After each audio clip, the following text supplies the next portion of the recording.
¿Qué es Tu Apoyo en Red? Tu Apoyo en Red es una comunidad web de acompañamiento en el proceso de pérdida que te ofrece novedades, noticias y recomendaciones de expertos para ayudarte a gestionar tu proceso de duelo. La muerte, una enfermedad o el envejecimiento son causas de pérdida. ¿Cómo gestionarlos? Tu Apoyo en Red es un espacio de reflexión dirigido a familias, pero también a profesionales de la salud, del sector social, educativo o funerario, con recursos divulgativos que nos ayudan a entender cómo reaccionamos a la pérdida y qué consejos podemos seguir, con un servicio de orientación psicológica con profesionales especializados. La web en abierto. Encontrarás información sobre las fases del duelo, el duelo perinatal y el escolar. Además de novedades literarias, puedes acceder a entrevistas, noticias y a un blog con artículos de expertos. La parte privada de la web. Un espacio gratuito. Solo dándote de alta con tu correo electrónico podrás acceder a la parte privada, donde encontrarás información dirigida al público general o al profesional. Con un servicio de orientación psicológica y acceso exclusivo a una red más amplia de recursos de apoyo, como guías, documentos, audiovisuales, películas recomendadas y artículos especializados. Desde Tu Apoyo en Red organizamos encuentros virtuales con expertos que aportan sus miradas sobre los distintos aspectos del duelo. Accede al newsletter mensual de Tu Apoyo en Red y mantente al día de nuestras novedades.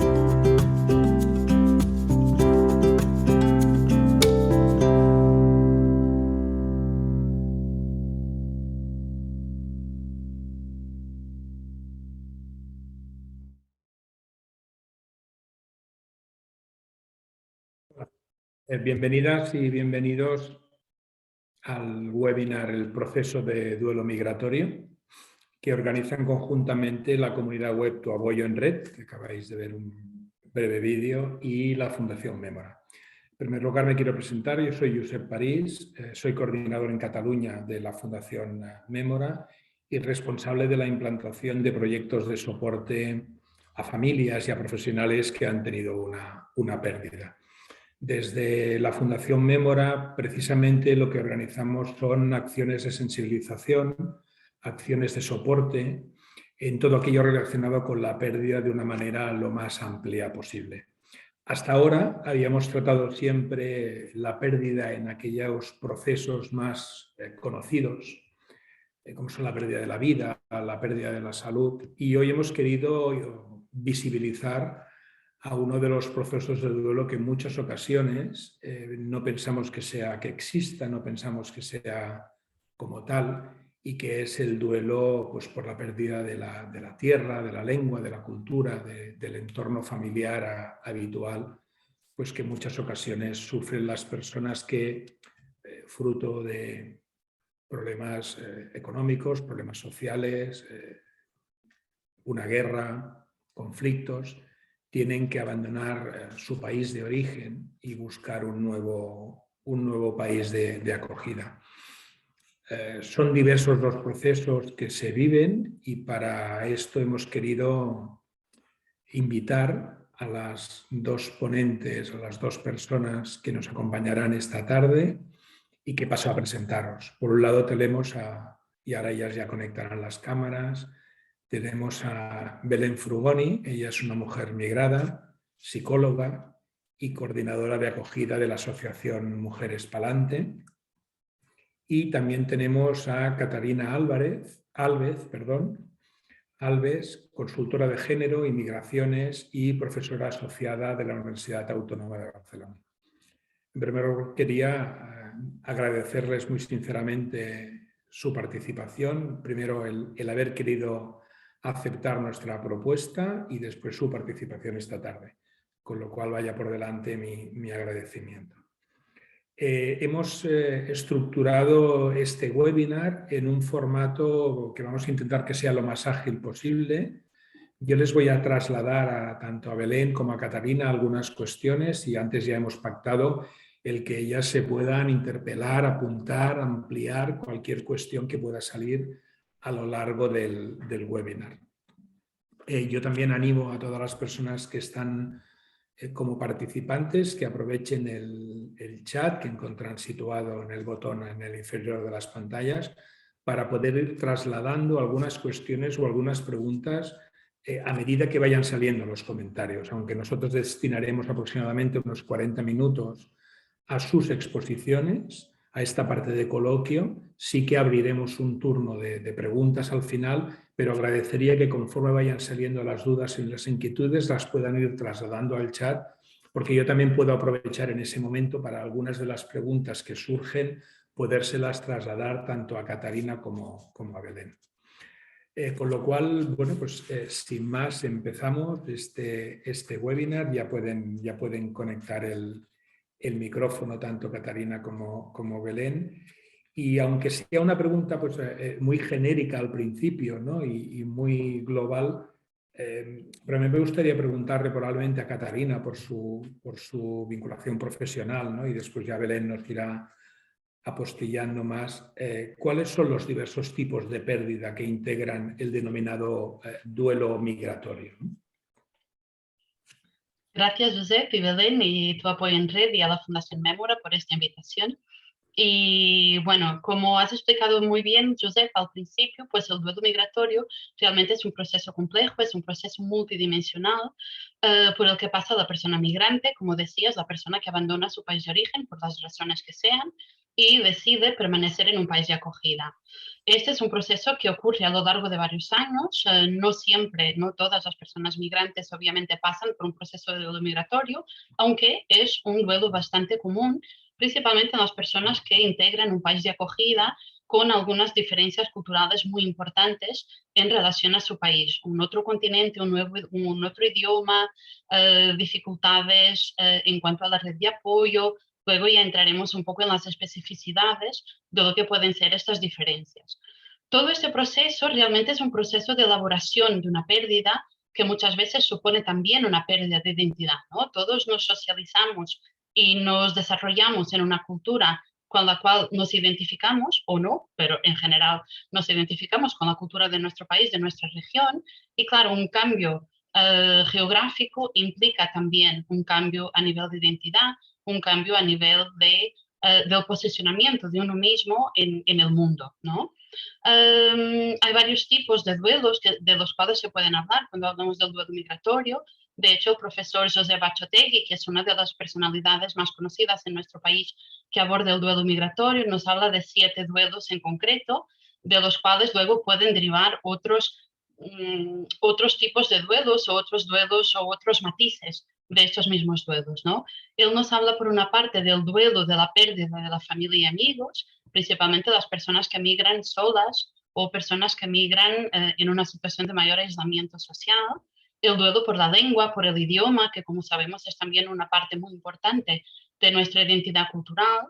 El duelo por la cultura en general, y en cuanto a cultura podemos incluir pues las festividades, las tradiciones, todas las cuestiones religiosas, celebraciones, todo lo que nos hace realmente hacer parte de una determinada sociedad y cultura en su expresión cotidiana.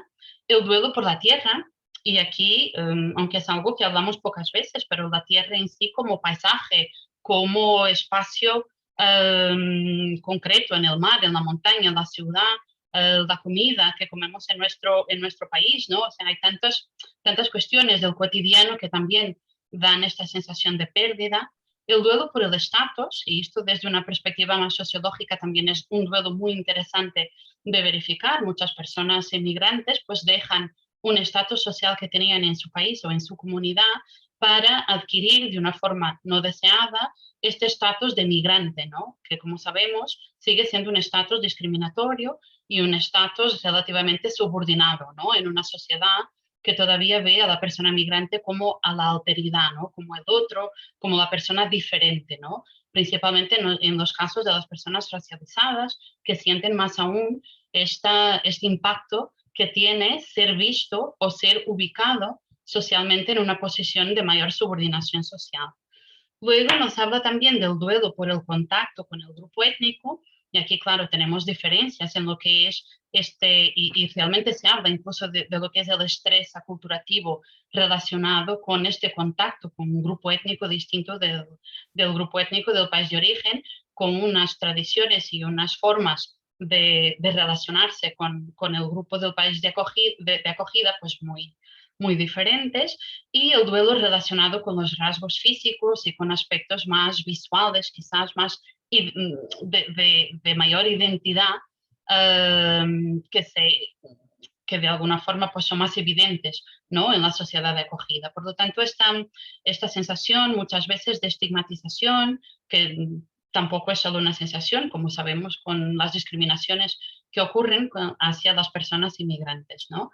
Así que, bueno, estos son los 7 duelos de los que habla el profesor Ochotegui, que, como os decía, pues hay matices a estos duelos. Luego podemos añadir, por ejemplo, yo por trabajar, bien como Belén, por trabajar en entidades que trabajamos principalmente cuestiones de género e introduciendo una perspectiva de género a estos duelos, hay también que pensar lo que es el encuentro de las mujeres con una cultura de acogida que muchas veces tiene o exige unos roles de género muy diferentes a las mujeres de lo que son los roles tradicionales que asumen las mujeres de los países de origen. Por lo tanto, hay también esta confrontación, esta sensación de diferencia, de expectativa, de no encajar en algunos de los patrones normalizados en cuanto a roles tradicionales de las mujeres, funciones sociales,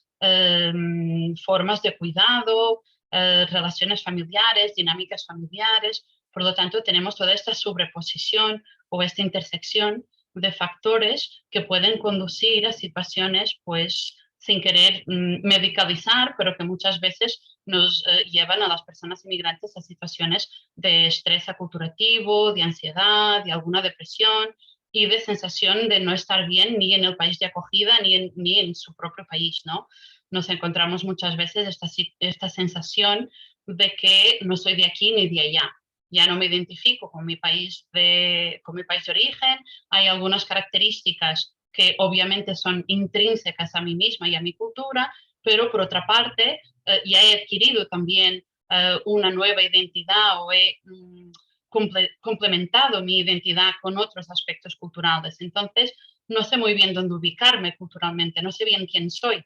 Soy de allá, soy de aquí, en qué limbo me muevo, ¿no? Todos estos aspectos son aspectos que muchas veces, y como decía Josep al inicio, cuando pensamos en duelo, pensamos en un duelo quizás más orientado a una pérdida muy concreta, momentánea, como puede ser la pérdida de una persona querida, la pérdida de un familiar, y el proceso migratorio conlleva otro tipo de pérdidas, quizás más sutiles, quizás la persona no está tan consciente de que tiene esa sensación que se va como acumulando, pero que tiene también sus efectos y sus repercusiones en el bienestar de la persona migrante.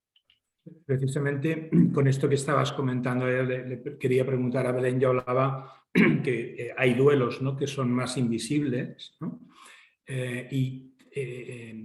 Ahora apuntaba Catarina, ¿no?, el hecho de si esta invisibilidad por la experiencia vuestra, ¿no?, dando soporte a personas que están en estas situaciones, si esta invisibilidad también en muchas ocasiones sucede o os la encontráis en la persona que está padeciendo ese proceso, porque piensa que es un proceso normal, ¿no?, y que esto pues ya se le pasará y no tiene por qué manifestarse de una forma que lo habéis comentado, que no necesariamente ha de ser siempre patológica ni ha de tener unas consecuencias, pero si la propia persona es consciente siempre que está con esos distintos matices, ¿no?, que nos ha apuntado desde la vertiente teórica Catarina.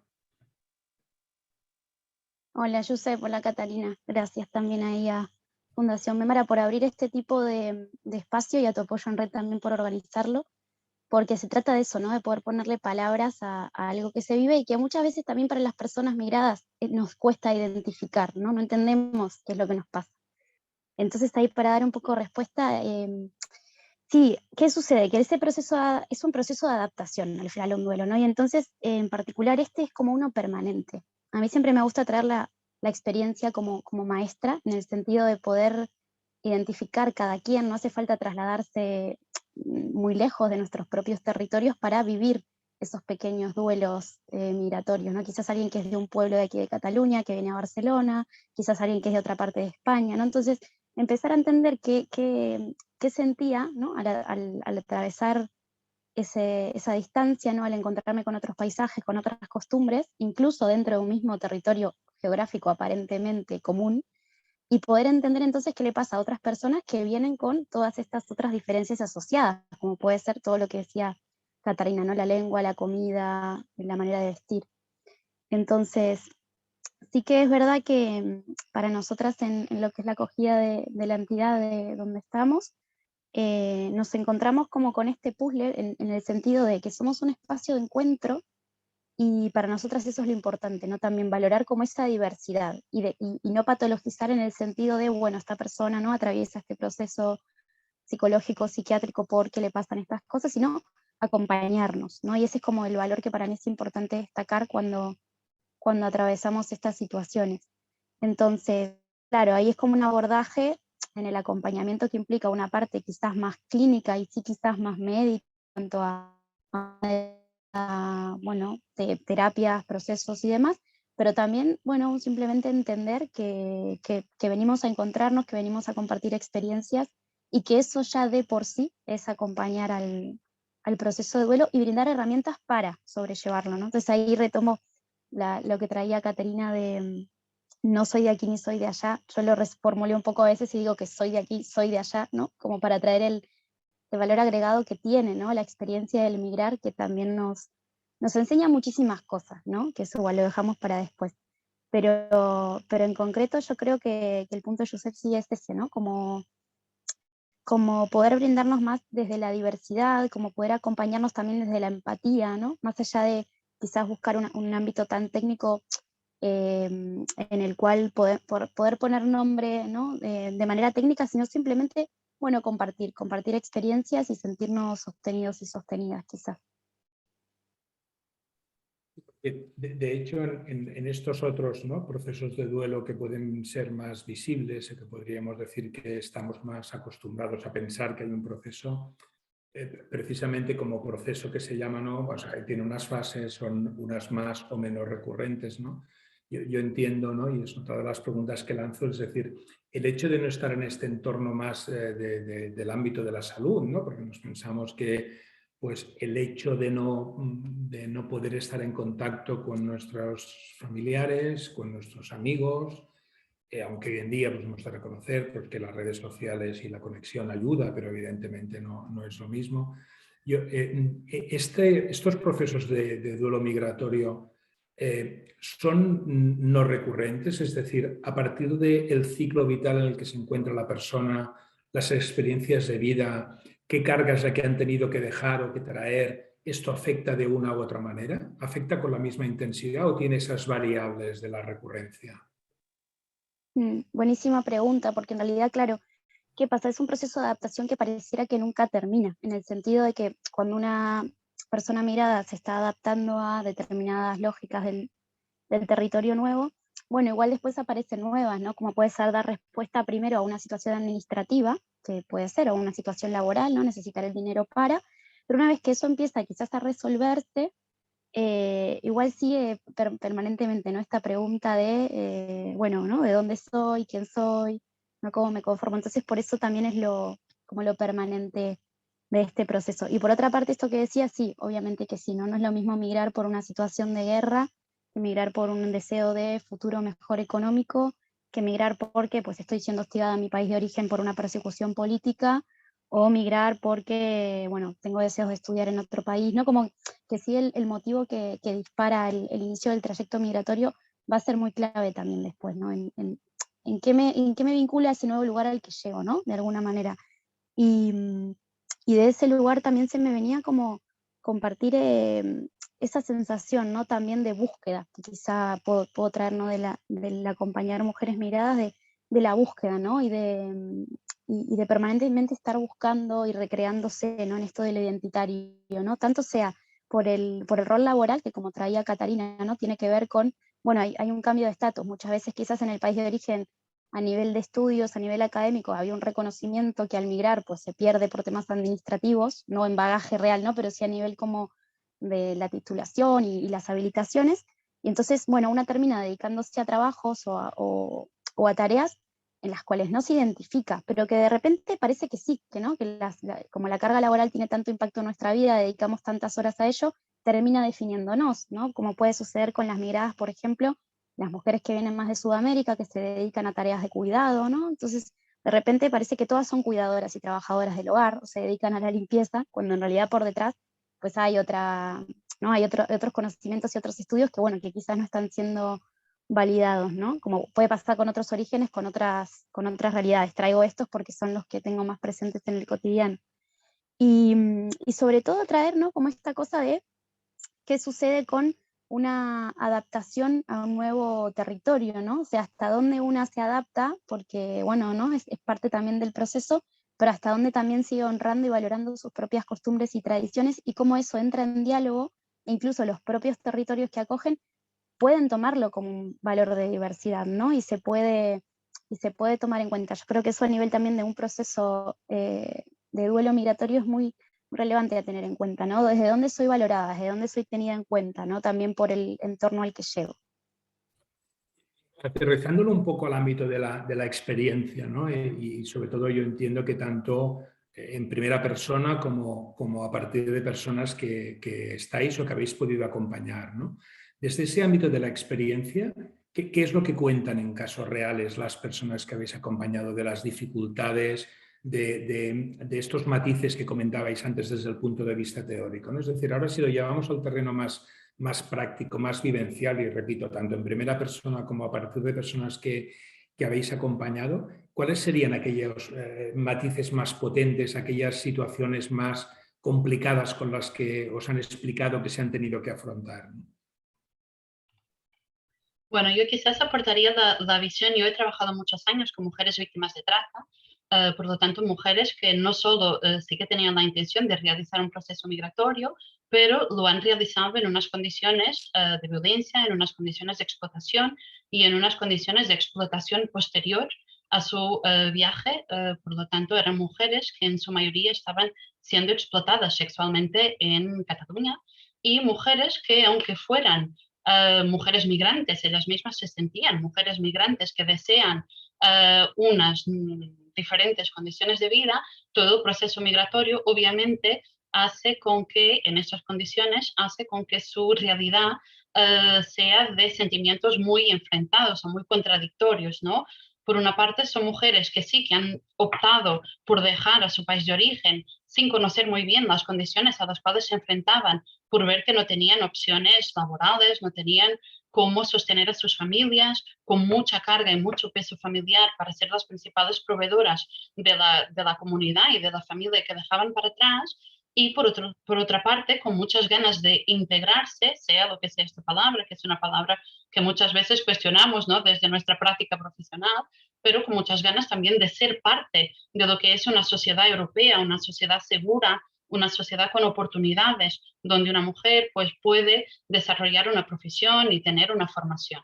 Entonces nos hemos encontrado, obviamente, con también esta sobreposición de problemáticas, no solo la cuestión migratoria y el duelo migratorio, pero también esta sensación de un constante o una constante contradicción interna entre una especie de vergüenza, arrepentimiento de haber iniciado un proceso que al final tiene una concreción mucho más dramática, con muchas violencias, vuelvo a repetir, porque es un proceso realmente muy violento desde el punto de vista físico, psicológico y todos los que podamos imaginar, y por lo tanto son procesos de mucho dolor y procesos muy complicados, también desde esta mirada de que realmente las mujeres terminan no reconociendo un duelo migratorio, pues sería demasiado doloroso para ellas también, como que abrir esta caja de Pandora, ¿no? Y empezar a hacer un proceso de autorreflexión, ¿no? Entonces nos encontramos con estas estrategias un poco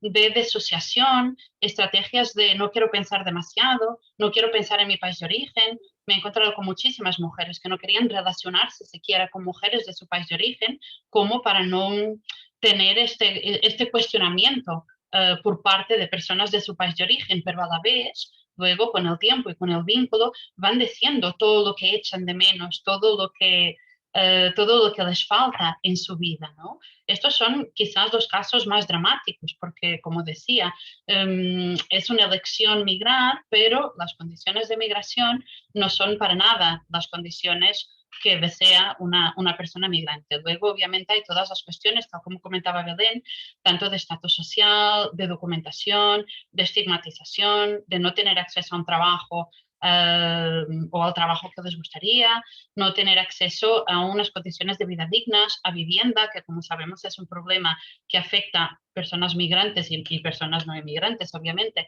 pero las personas migrantes, pues obviamente que con un peso mucho más relevante. Y por lo tanto, todo este conjunto de dificultades en el país de origen generan también, quizás más que un duelo migratorio, un malestar en cuanto a su proceso migratorio completo, ¿no? Belén, desde incluso tu propia experiencia de las mujeres, ¿qué te gustaría compartir sobre esas experiencias? Sí, total. Ahí mientras Catalina venía hablando, a mí se me venía mucho la sensación de culpa. Muchas traen esta sensación también porque está este fenómeno también de que muchas mujeres migran, inician el trayecto migratorio ellas y van trayendo a sus familias, por ejemplo. Esto implica que muchas veces sus hijos e hijas quedan en sus países de origen al cuidado de pues, otras mujeres también a veces de su familia. Y claro, hay una sensación ahí de culpa muy grande, más allá de la soledad, ¿no? Que se puede sentir, pero de culpa, ¿no? O de mala madre, o también de vergüenza, o de, bueno, remordimiento, ¿no? Aparecen como estas sensaciones. Soledad, ¿no? También muchas veces cuando esto se empieza a cronificar y se parece que no se encuentra la salida, hay como desilusión, ¿no? Desmotivación. O sea, es como vivir un día a día, pero ya no está el propósito, parece, ¿no? Ya esa elección migratoria que fue hace igual muchas veces, incluso 10 años, ahora parece que no tiene sentido, ¿no? Es como, bueno, aparecen ahí ya depresiones, ¿no? Ya estamos hablando como de otro nivel. Pero bueno, sí, como está también, ahí está este tema de la sensación de vulnerabilidad que ahora traemos también como, bueno, el ser vulnerabilizada al final, ¿no? Es como, bueno, si en mi país de origen no era una persona vulnerable, ¿por qué en este territorio lo soy, ¿no? ¿De qué da cuenta esto, ¿no? Entonces pensar eso, que quizás no es que son personas vulnerables, no las personas migradas a veces en lo que les va sucediendo, sino que son vulnerabilizadas, concretamente más las mujeres, ¿no? Por estas diferentes violencias, bueno, las que contaba Caterina son, claro, bastante evidentes y obvias y duras, pero a veces muchas son parte del sistema, ¿no? Propiamente, porque por un lado está la idealización que hacemos de la idea del migrar, incluso puede ser muy romántica esta idea desde un futuro mejor, ¿no? Una estabilidad económica, ¿no? Parece que, incluso hablando concretamente de Europa, como este territorio elegido y en el que estamos ahora, sí hay como una idealización, y muchas veces, bueno, hay un golpe de realidad al llegar y encontrarnos con, bueno, que hay una serie de trámites administrativos que hay que realizar, que muchas veces no los cumplimos, y aunque los cumplamos, pues igualmente, ¿no? Sigue habiendo ciertas violencias por parte del sistema, y bueno, y esto se va acumulando también, ¿no? Va cansando, también se me viene la sensación de cansancio, ¿no? Como para poder nombrar. Entonces, sí, se me vienen estas, quizá alguna más, pero creo que estas serían las más pertinentes. Ahora una de las panelistas, Belén, dirige una pregunta, ¿no? Que te pregunta qué te empujó a emigrar y qué situaciones son las que te encontraste al llegar, ¿no? Un poco a partir de tu propia experiencia. Ahí Gemma creo que preguntaba, ¿no? Si lo vi por Sí. arriba.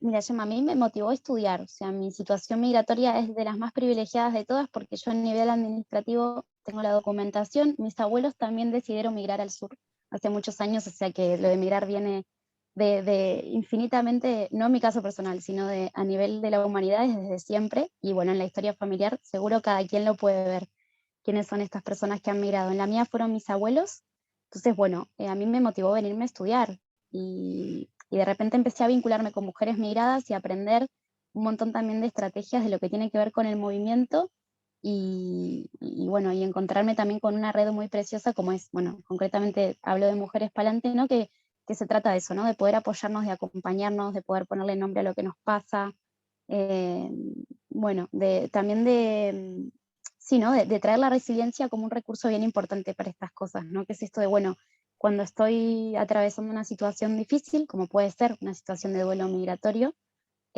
bueno, pero ¿qué rescato también de esta vivencia que me hace más fuerte y que me ha ayudado a crecer, ¿no? Como desde ese lugar. Y a mí me ha traído, bueno, infinidad de propuestas laborales, infinidad de prácticas, además de estudio, ¿no? Entonces, bueno, en mi caso es una experiencia que puedo decir que es muy grata, más allá de que sí, pues la experiencia del duelo migratorio está presente en cada día de mi vida, ¿no? Y en preguntarme si quiero estar aquí o quiero regresarme o no, y es un poco así. No sé si ahí respondo tu pregunta. Antes, yo dejo la última pregunta que hace Gemma, la quiero recuperar después también, pero antes hablabais de brindar herramientas, ¿no? De la necesidad de poner palabras, de brindar herramientas, ¿no? Si tuviéramos ahora una caja de herramientas, ¿cuáles serían las primeras que pensáis, no tanto pensáis, sino que veis claramente que se tienen que poner a disposición de esas personas que en muchas ocasiones lo hemos comentado, ¿no? Puede ser que ellas mismas no estén reconociendo que están por ese proceso, ¿no? Desde el punto de vista más práctico, me refiero no desde el punto de vista de la teoría, sino desde el punto de vista práctico. Si abrimos esa caja de herramientas, ¿qué nos encontraríamos? Catarina, si quieres tú y luego Y Belén. bueno, quizás yo creo que antes de pensar en las herramientas que podríamos brindar a las personas migradas, pensaría quizás un paso antes en lo que hemos de hacer como sociedad de acogida. O sea, no creo que como sociedad de acogida estemos acogiendo realmente a las personas migradas como realmente se debería.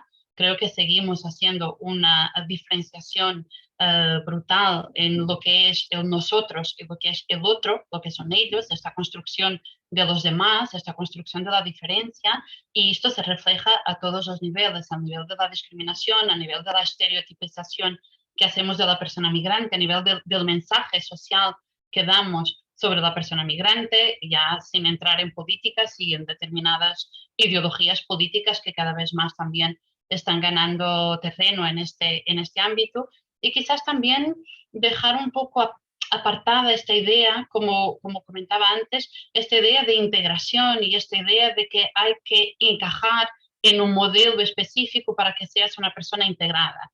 Esto es algo que desde la práctica, la mayor parte de proyectos, y Belén a lo mejor se refleja también en esta afirmación, muchos de los proyectos en los cuales trabajamos en algún momento se llaman integración de.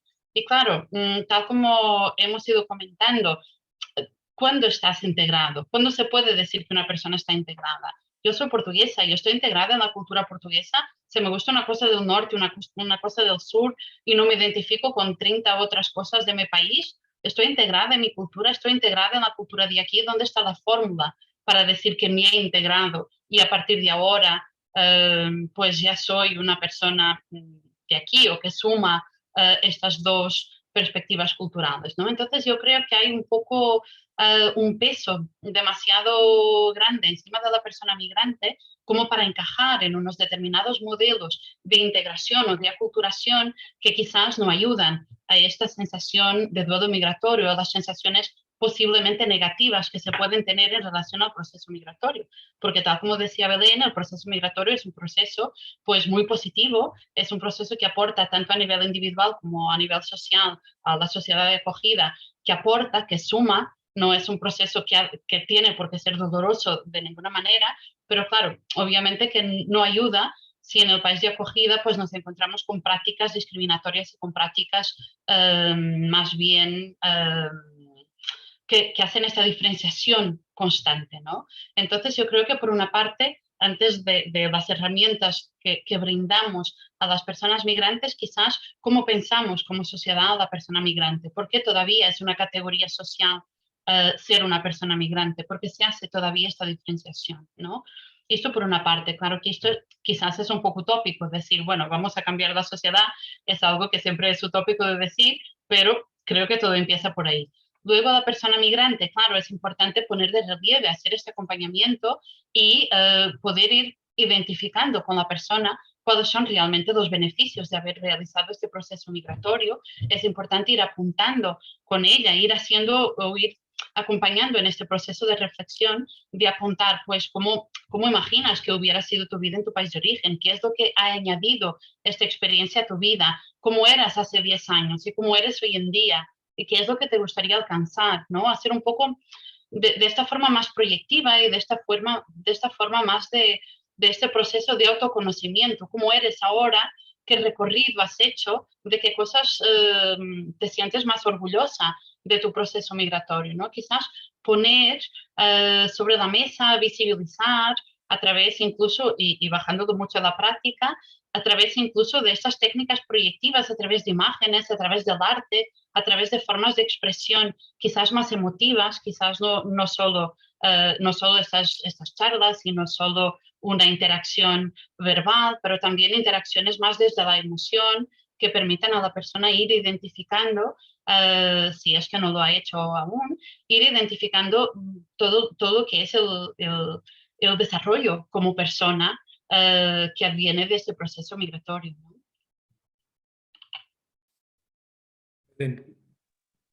Sí, ahí se me venía a sumar varias cositas, pero me encantó lo que trae Caterina.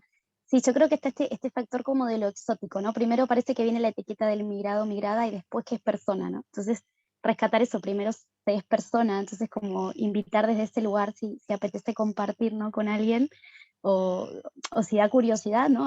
A mí también a veces me pasa, ¿no? Llegan personas de orígenes tan diversos y a veces tan singulares que a una le llama la atención, ¿no? Pero bueno, primero me estoy acercando a una persona, más allá de dónde viene.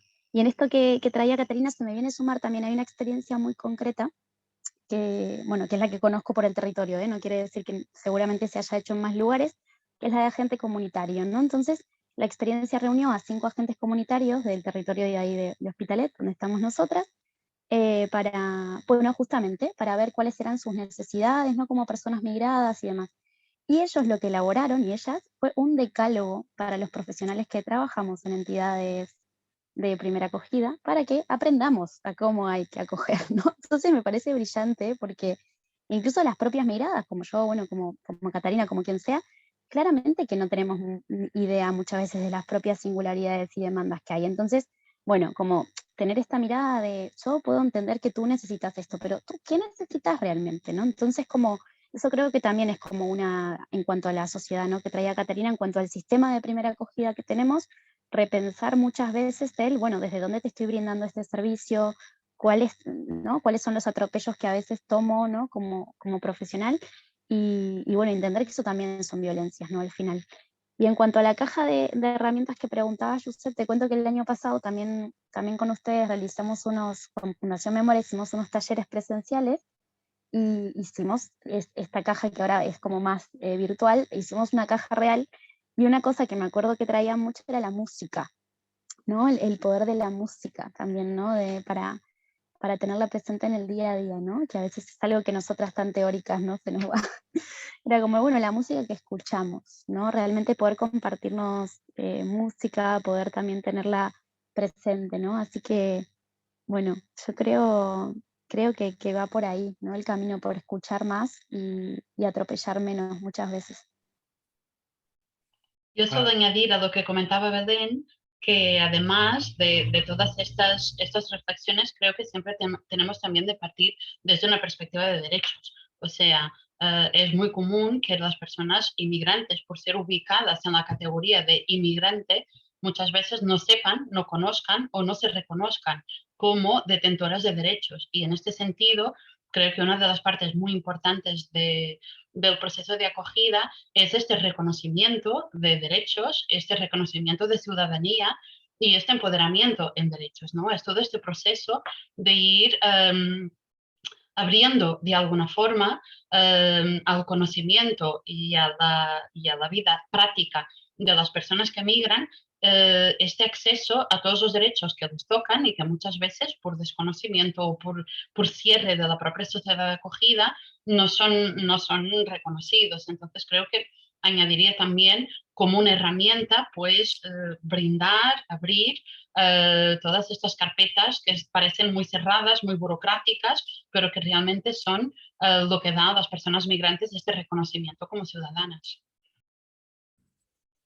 Plantea ahora un tema que me parece muy interesante, el hecho de, yo antes, después quiero en una ronda finales de preguntas trasladaros que le pedimos a distintos ámbitos, al ámbito de la salud, de la educación, a la sociedad civil, etc., ¿no? Pero ella plantea ahora en determinadas sociedades, ¿no? El papel que tiene el hombre a la hora de, en muchas ocasiones, en el ámbito de la salud, ¿no? De cómo estos profesionales, ¿no? Pueden estar interactuando sin la tutela del hombre, ¿no? Porque es una de las dificultades que sobre todo en determinados colectivos y orígenes suceden, ¿no? Sobre todo en profesionales de la salud que se encuentran con esas grandes desigualdades de género, ¿no? Entonces, ¿cómo pueden proceder estos profesionales de la salud para acercarse a esa mujer y, como dice aquí, tratarla de tú a tú sin la tutela del hombre, ¿no? Bueno, muchas veces constituye un reto bastante importante, es verdad.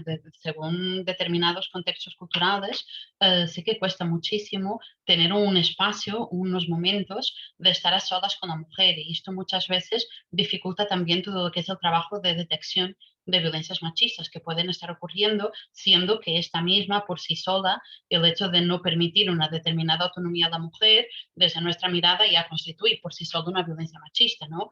De todas formas, en general, lo que se intenta, yo desde el ámbito del trabajo social, no de la salud, pero en general lo que intentamos es tener unos espacios diferenciados de atención a la mujer en concreto, de atención a la familia, unos espacios en los cuales a través del vínculo con la mujer y a través del acompañamiento y a través de una relación de confianza se puedan ir estableciendo unas bases mínimas para conversaciones pues con más autonomía, con más garantizando obviamente siempre la confidencialidad y el respeto por lo que sean las normas culturales que la mujer trae, pero también sin nunca perder de vista que estamos delante de mujeres que muchas veces no tienen otros espacios ni autonomía para poder explicarnos según qué situaciones que les afectan a ellas en particular y que no son situaciones de toda la familia. Siempre intentamos buscar desde nuestra posición, siempre intentamos buscar un espacio de soledad con la mujer y que no tenga una influencia por parte de otras personas, sea un varón o sea otra persona de la familia en general. La intervención se hace de forma individual, a no ser que sea necesario pues, una intervención familiar. Sí, ahí a mí se me viene también nombrarlo como estrategias que vamos creando en esto de visibilizar nuestros derechos, ¿no? Estos espacios también para poder conocerlos, ¿no? Más allá de que sí es verdad que se supone que hay determinados módulos y sistemas que los proveen, nosotras generamos espacios de encuentro justamente para poder hablar de esto, ¿no? Desde promotoras comunitarias contra la violencia de género, promotoras comunitarias en salud, que son, bueno, mujeres al final que también acompañan mujeres a estos espacios y que, bueno, por su conocimiento, por su trayectoria, por lo que sea, ¿no? Tienen este rol de acompañante y al final interpelan también, creo, a la figura más sanitaria, por decir de alguna manera, en cómo está transmitiendo la información, ¿no? Muchas veces yo en este rol de acompañante es como, bueno, no me hables a mí, ¿no? Háblale a la mujer, pero desde un lugar que te pueda comprender. Y yo creo que esto sí tiene que ver también con bueno, con una decisión, ¿no? Profesional de cada quien, de darse cuenta que al final estamos en un lugar de poder, las personas que estamos en ese rol, y bueno, y darnos cuenta que no estamos ahí para eso, ¿no? Sino para bajar 5 escalones y poder hacer llegar la información de la manera más clara posible. Y yo creo que ahí también es necesario, bueno, esto lo traigo, hablo también como si fuéramos entidades, pero también para las personas miradas, ¿no? Como en esa dualidad de las entidades poder establecer como comunicaciones, seguimientos, ¿no? Vinculaciones un poco más amables y no tanto desde el, bueno, si este es un espacio para miradas, ¿no? Y yo soy sanitario, entonces derivo para ahí, ¿no? No, somos juntos, o sea, ¿no? La salud es este factor también multidisciplinar, ¿no? Con todos los biopsicosocial y todos los guiones que se quieran añadir. Y esto tiene que ver con entender que lo comunitario, lo clínico, lo personal, lo colectivo, todo se va tejiendo y es necesario que trabajemos justamente desde una perspectiva un poco más amable, comunicadora, ¿no? Para poder resolver este tipo de situaciones que al final son parte de la humanidad desde siempre. O sea, lo novedoso quizás es las estrategias que podemos generar o determinadas violencias que se dan a nivel administrativo y etcétera, pero bueno, entender que es un fenómeno que tiene su historia también, ¿no? O sea, que ya tenemos el bagaje también como para dar cuenta de esto y estamos preparados para hacerlo, ¿no? Encaramos la recta final. Animo también a las personas que están asistentes que nos trasladen sus experiencias, sus preguntas a los panelistas. Ahora, Belén, estabas hablando del tejido, ¿no? de cómo tejer, ¿no? A mí me interesa mucho siempre cuando hablamos de estos procesos, ¿no? de pérdida, que afectan a la vida de las personas, estos procesos de adaptación, ¿no? El papel de las niñas y de los niños, ¿no? Y quería explicar, bueno, preguntaros desde este tejido amplio, ¿no? ¿Qué papel y qué le pedimos al ámbito educativo, ¿no? para que formen parte y que puedan ser un elemento integrador claro? Y digo integrador en ese sentido sí que expresamente, ¿no? Que formen parte y que se sientan, sobre todo porque esas niñas y esos niños que hay de todo tipo y que hay de toda clase social y de distintos orígenes, ¿no? ¿Qué le pedimos a ese ámbito educativo? Uf, qué temún ¿no? Porque en realidad yo creo que es un pedido muy sano, ¿no? También poder, para mí eso tiene que ver con abrir el diálogo, justamente, y con saber quiénes somos las personas que estamos entretejiéndonos y podemos acompañar en estas necesidades. Concretamente, el ámbito educativo que acompañan infancias que puede ser que sean migradas en el sentido de que hayan nacido en nuestros territorios y hayan llegado, pero muchas veces son infancias nacidas en este propio territorio, simplemente que sus familias son las migradas, ¿no? Y creo que eso genera a veces mucha confusión, ¿no? Pero bueno, en lo concreto, yo creo que saber que hay entidades que trabajamos en el ámbito de la migración y que nos pueden pedir ayuda es el primer paso, ¿no? Porque muchas veces siento que puede haber mucho desconocimiento. Yo claramente hay otros temas que tampoco conozco y que me toca pedir ayuda. Entonces, también tener esa capacidad y esa humildad de decir, bueno, no sé, estoy acompañando a una familia que por temas de idioma, culturales, lo que sea, no terminamos de entendernos. Y bueno, poder, ¿no? Acercarnos si conozco que hay una entidad detrás también y bueno, y usarnos como mediadoras, ¿no? Yo creo que eso es muy sano y que ayudaría mucho. En la experiencia concreta, yo he sentido que cuesta esto, por lo menos de parte de las entidades educativas, el llegar, el entender cuáles son también nuestros roles bueno, que sean los técnicos de acogida, seamos las acompañantes, ¿no? Pero estas figuras que tenemos un poco esta experiencia en lo migratorio y, y bueno, y que al final estamos también para colaborarnos, ¿no? Es un poco esta la mirada, que intentamos ir al bienestar, ¿no? De la sociedad y de cada persona. A mí se me viene como compartir esto. Yo añadiría también que realmente es importante que tengamos una mirada sobre lo que es la cultura un poco más amplia, un poco más flexible y un poco más diversa. O sea, no esperamos y no tendríamos que esperar que niños y niñas tengan que ser ellos a hacer un proceso, ¿no? Poner en ellos el peso de adaptarse a lo que se considera que es la cultura hegemónica, ¿no? Creo que quizás también desde la perspectiva de cómo pensamos en lo que son contenidos educativos, de cómo pensamos el propio sistema de educación, de cómo pensamos lo que son los ejemplos que utilizamos en clase, lo que son el tipo de actividades que se hacen en clase, el tipo de materiales muy prácticos que se utilizan en clase, tendría que estar esta mirada de la diversidad ya incluida en lo que es un país. Bueno, hablando de España, tenemos el 13% de la población es población migrada, en Cataluña, en Barcelona, específicamente 17, 18, o sea, tenemos una parte muy importante de la población que es población migrada y quizás ya no se justifica tener un modelo educativo que no haya integrado ya esta diversidad en todo lo que son sus herramientas prácticas. Entonces, quizás también hacer un poco esta reflexión de desde qué posicionamiento pensamos lo que es el proceso educativo y quizás pues flexibilizarlo un poco. La cultura no está cerrada, la cultura no es una fórmula y esta la tenemos así y la otra la tenemos allá. A cada momento, a cada minuto de nuestro día a día estamos produciendo cultura. Y cada encuentro entre dos personas es la producción de un otro producto cultural, de una otra idea. Avanzamos en cultura en cada momento. Entonces, claro, no partir de una idea de cultura, de educación tan cerrada y ir ampliando, flexibilizando, diversificando también materiales, miradas, ejemplos, para que realmente niños y niñas también puedan sentir esta integración, ¿no? Sin ánimo de matar a los mensajeros, a los medios de comunicación, que tienen un papel fundamental e importante, ¿qué les pediríais? Me ha gustado mucho, Belén, lo del decálogo, ¿no? El decálogo que os hicieron, yo creo que debería ser un decálogo para muchos, ¿no? Pero en el caso de los medios de comunicación, ¿qué le pediríais? ¿Qué pueden hacer? ¿O qué deben dejar de hacer en algunos casos, ¿no? Belén, si quieres, y luego Catalina.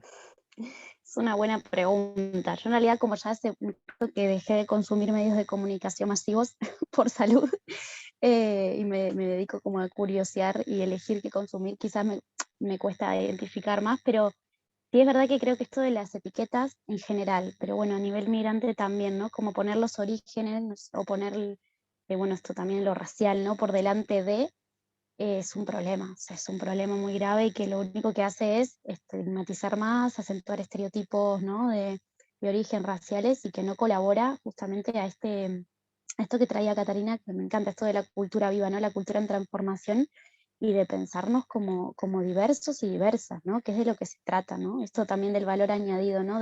Bueno, ¿qué le está aportando esta persona a esta cultura, a este territorio, a esta colectividad, ¿no? Que hemos aportado también otros en nuestros trayectos migratorios, como rescatar estas cosas más allá de señalar, ¿no? Etiquetar, a veces es como hasta cosificar, ¿no? Como una cosa así muy, muy generalizante también, ¿no? Que pareciera que todas las personas que vienen de determinados lugares tienen estas características, ¿no? Y eso lo único que hace es limitar, en lugar de abrir posibilidades, tanto para esa persona en concreto o ese colectivo, como para la propia persona que lo está enunciando y la propia cultura que recibe, ¿no? Es bastante triste y limitante pensar desde ahí bueno, no quiero usar la palabra integración, pero justamente, ¿no? Este tejernos, y a mí me gusta más pensarlo desde ahí. Claro, yo añadiría además, y me gusta esa idea que has aportado, porque realmente frecuentemente la idea de la persona inmigrante es tú qué puedes aportar. Es una idea utilitaria, ¿no? Es como la persona inmigrante se viene a trabajar con permiso de trabajo y viene a aportar a la seguridad social, pues perfecto. Y nadie habla de la persona inmigrante de Noruega. Pero la persona inmigrante como que siempre tiene un peso de que viene a aportar. Pero es que la persona inmigrante no tiene por qué aportar. Aporta, obviamente, pero no tiene la responsabilidad de aportar. La persona inmigrante inmigra porque es un derecho. Y a partir de ahí, creo que los medios de comunicación pues tienen un reto delante porque son medios de comunicación que son un espejo de la sociedad. Y la sociedad, obviamente, bueno, y obviamente que se retroalimentan, pero la sociedad es una sociedad que todavía es estigmatizante, que todavía hace esta diferenciación entre el yo y el otro. Por lo tanto, quizás empezar por desconstruir todos estos estereotipos de que la persona inmigrante, luego estos estereotipos contradictorios, ¿no? Por una parte, la persona inmigrante no quiere trabajar y quiere vivir del estado de bienestar, pero por otra parte, la persona inmigrante viene a robarnos nuestros trabajos, ¿no? Esta constante dicotomía de que la persona inmigrante siempre tiene alguna responsabilidad, alguna culpa en relación al estado de bienestar, a los trabajos, esta visión muy utilitaria, ¿no? De la persona inmigrante y muy instrumentalizada de la persona inmigrante, como si su valor como persona dependiera de su aportación económica o de lo que la sociedad de acogida valora que la persona aporta o no aporta, como si hubiera una escala. Bueno, tú aportas tanto, vale, pues a ti te reconocemos y te integramos, y tú no aportas, por lo tanto a ti te estigmatizamos. Entonces, creo que hay todavía una construcción bastante, bueno, en algunos medios cada vez más abierta a la diversidad y cada vez más abierta a la migración, pero en otros medios todavía se sigue estigmatizando y apuntando quién ha, o como compartimentando a las personas, dividiendo a las personas entre inmigrantes, los de acá, los de allá. Entonces creo que es importante para los medios de comunicación y luego en esta era, en esta época en que los bulos y las noticias falsas y la polarización social sobre determinados temas que están politizados es tan relevante, también obviamente los medios de comunicación, muy importante desconstruir todos estos bulos que todavía hay en relación a la inmigración, súper importante. Y ahí como para sumar, ¿no? Traer esta idea también de la idea del inmigrante ilegal, ¿no? como esta idea de la situación administrativa, ¿no? Se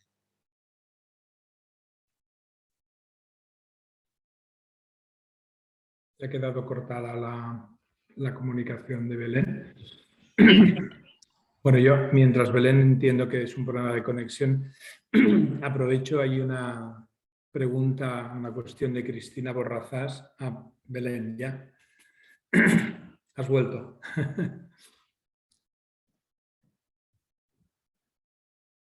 Bien, cuando Belén esté activa que nos avise. Cristina Borrazás que plantea, dice, ¿qué pasa cuando una persona de otro país, de Marruecos o de China que vive aquí, quiere que se respeten sus costumbres funerarias si ésta falleciese? ¿Qué trámites debe de realizar para que estas costumbres sean respetadas?